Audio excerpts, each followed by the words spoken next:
दर्शकों नमस्कार, एक बार फिर से आपका बहुत बहुत स्वागत है। और आज के इस हेल्थ डिस्कशन टॉपिक पे बात करेंगे शादी के बाद कितने गैप होते हैं तो बच्चे नहीं होते हैं और फिर उन्हें डॉक्टर से कंसल्ट करना चाहिए।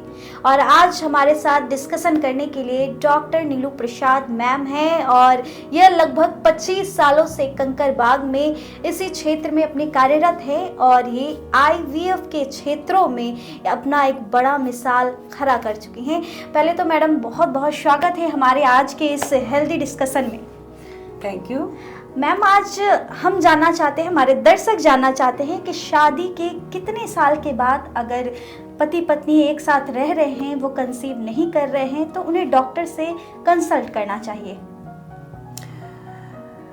बिल्कुल ही कॉमन सा सवाल है और आज इस इंटरनेट के ज़माने में ये सारी समस्याओं का सब लोगों को काफ़ी अच्छी तरह से जानकारी है। लेकिन चलिए हम इस पर चर्चा करते हैं कि एक नियम के तौर पर देखा जाए या एक गाइडलाइन के हिसाब से देखा जाए, जो हमारा WHO को गाइडलाइन है, उसके हिसाब से ये कहा जाता है कि अगर पति पत्नी शादी के बाद अगर 1 साल तक दोनों एक साथ एक जगह रह रहे हैं तो उनको इस पूरे 12 महीने में एक बार प्रेगनेंसी पॉजिटिव जरूर होनी चाहिए निश्चित रूप से।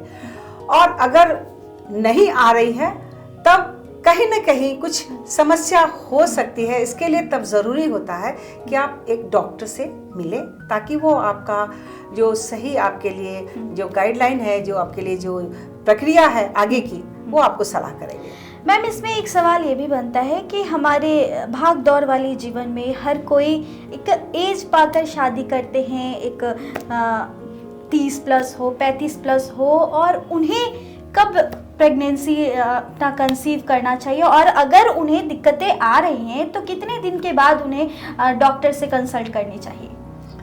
बिल्कुल सही कहा आपने कि पहले ज़माने में 20-22 में शादियाँ हो जाती थी मैक्सिमम, लेकिन आज के दिन में देखा जाए कि काफ़ी लेट प्लानिंग हो रही है। 30 से 35 के बीच में ये लड़कियों का अपना जो है प्लानिंग हो रहा है।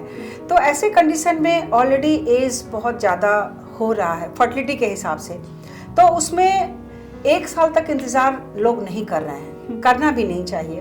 तो 6 महीने तक अगर आपकी प्रेगनेंसी पॉजिटिव आती है तो सही है।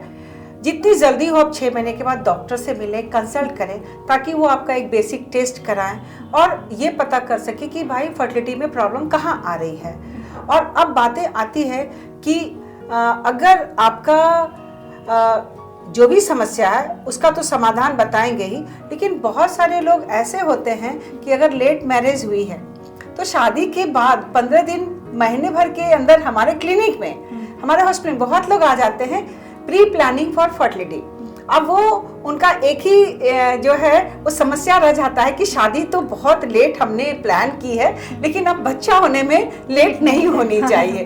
तो इसे बोलते हैं कि प्री प्लानिंग करनी है आपको। फर्टिलिटी आने वाली है, आपका अभी तक कोई जांच नहीं हुआ, इवन शादी के महीने भर के बाद आते हैं, तो वो जानना चाहते हैं कि हमारे में कोई समस्या तो नहीं आएगी।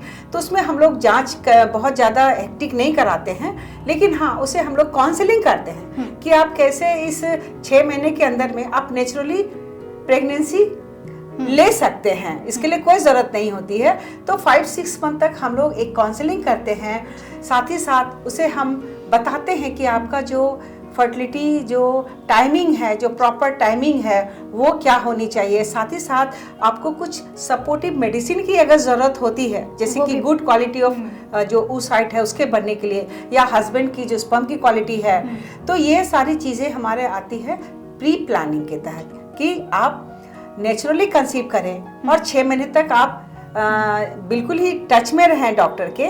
और उसके बाद नहीं आती है तो फिर हम एक विशेष तरीके से हम उसे जांच करते हैं और उसे हम जो है आगे की प्रोसेस में उसे हम लेते हैं।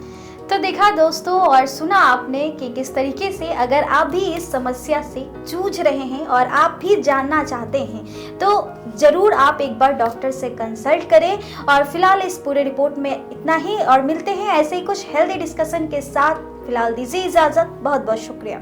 Thank you.